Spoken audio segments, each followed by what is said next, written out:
বগুড়ায় হচ্ছে আন্তর্জাতিক বিমানবন্দর, ঘাঁটি এবং ফ্লাইং একাডেমি। এখন স্ক্রলে দেখছি যে পর্যটন মন্ত্রী বলছেন যে আন্তর্জাতিক বিমানবন্দর হবে।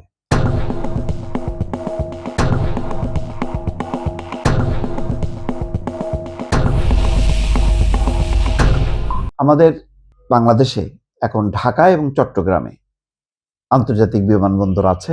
কক্সবাজার আন্তর্জাতিক বিমানবন্দর করেছে, ওটা এখনো উন্নীত হয়েছে কিনা জানি না। সবচেয়ে বেশি সম্ভাবনাময় ছিল কক্সবাজার, সেটা কিন্তু আমরা করতে পারিনি। এমনকি চট্টগ্রামকে আসলে কতখানি আন্তর্জাতিক বিমানবন্দর বলবেন, এটা মানে আমার বলতে সংশয় লাগে যে খুব বেশি কি আন্তর্জাতিক বিমান সেখানে আসে না। ঢাকায় আসে। ঢাকাতেও যেভাবে একে একে বড় মধ্যপ্রাচ্যের কিছু বিমান ছাড়া ইউরোপ, আমেরিকা এই অঞ্চলের বিমান আসে না। মধ্যপ্রাচ্য এবং চীন, এশিয়ার কিছু বিমান আসে, কিন্তু আফ্রিকা, ইউরোপ, আমেরিকা এই অঞ্চলের, অস্ট্রেলিয়া এইসব দেশের কোনো বিমান আসে না।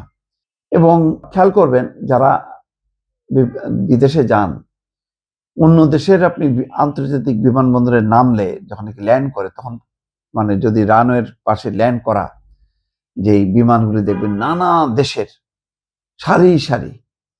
আর আমাদের দেশে ল্যান্ড করার পরে দেখি শুধু বিমান বাংলাদেশের, ইউএস বাংলার বিমান, আর হয়তো 2-4-5টা থাকে হচ্ছে কুয়েত, কাতার, এমিরেটস, থাই, এরকম বিমান দেখা যায়। খুব বেশি ছড়াছড়ি দেখা যায় না। ঢাকাটাই কানা মনে হয়। আর এই যুদ্ধের পর, মধ্যপ্রাচ্যের যুদ্ধের পর আরো ফাঁকা হয়ে গেছে। কোনো রকম ভিড় ভাট্টা নাই, ইমিগ্রেশন বলেন, কোনো জায়গায় কোনো ইয়ে নেই। এর মধ্যে তৃতীয় টার্মিনাল একটা করা হয়েছে, অত্যন্ত ব্যয়বহুল। সেটা শেখ হাসিনা আজকে থেকে 2 বছর আগে উদ্বোধনও করছে। উদ্বোধনের পরও এখনো পর্যন্ত চালু হয়নি, কারণ চালু হবার মতন সেই উপযোগী এখনো যন্ত্রপাতি ফিটিংস হয়নি, বা এটা আসলে চালু হইলে কি হবে আমি নিজেও বুঝতে পারছি না।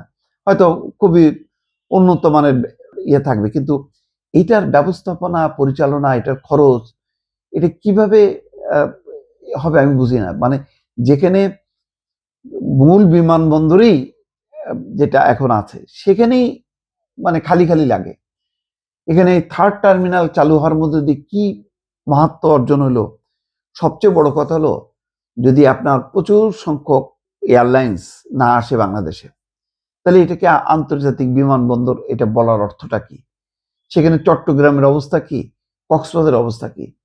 সেই দিক থেকে বিবেচনায় আমি চিন্তা করি যে বগুড়ায় আবার নতুন করে যদি বিমানবন্দর তৈরি হয়, তাহলে আবার রানওয়ে তৈরি করতে হবে। সৈয়দপুরে আছে, সৈয়দপুরটাকে সম্প্রসারিত করে করা যেত। যাক, বগুড়া একটা কেন্দ্র, উত্তরাঞ্চলের একটা কেন্দ্রবিন্দু, সেটা করা যেতে পারে। কিন্তু সেটা কতখানি, এটা কি মেগা প্রকল্প, যেটা বর্তমান সরকার বলছে মেগা প্রকল্প নেবে না। এখন বগুড়ায় আন্তর্জাতিক বিমানবন্দর করলে এটা কি উপযোগী হবে কিনা, সাশ্রয়ী হবে কিনা, জমজমাট করা যাবে কিনা, আমার কিন্তু যথেষ্ট সন্দেহ আছে। সুতরাং এই সমস্ত প্রজেক্ট ঘোষণা করার আগে বিশেষজ্ঞদের দ্বারা পরীক্ষা নিরীক্ষা করা দরকার যে আন্তর্জাতিক বিমানবন্দর বললাম, কিন্তু আন্তর্জাতিক কোনো ফ্লাইট আসলো না, তাহলে এটা জিনিসটা হাস্যকর হবে। এই 2-4টা ফ্লাইট দিয়ে একটা আন্তর্জাতিক বিমানবন্দর হয় না।